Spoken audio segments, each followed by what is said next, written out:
Everyone, বেশ কয়েকদিন আগে ছিল মাসুতো ননদের বিয়ে।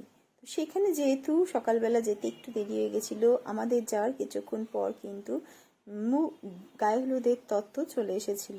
তো গায়ে হলুদের তত্ত্বর একটা ঝলক আপনাদের সাথে শেয়ার করে দিলাম। আর এখানে চলছে হচ্ছে হলুদ বাটা। তো হলুদের ট্রেটা কিন্তু খুব সুন্দর দেখতে ছিল। আর এই হলুদ বাটার পর এবার হচ্ছে কনেকে হলুদ মাখানোর পালা। তো সকলে যা যা রিচুয়ালস থাকে তো সেগুলো এখানে করা হচ্ছিল। আর এই বিয়ের দিনটা কিন্তু প্রত্যেকটা মেয়ের জীবনে কিন্তু ভীষণ ভীষণভাবে স্পেশাল। তো এখানে হলুদ মাখানো হচ্ছে, আর এই যে এখানে ক্যামেরাম্যান ফটোশ্যুট করছে। এরপর বিয়ের যে পরবর্তী ভ্লগ সেটা থাকবে নেক্সট শর্টসে। তো সেটা দেখতে হলে subscribe my channel. Thank you, by.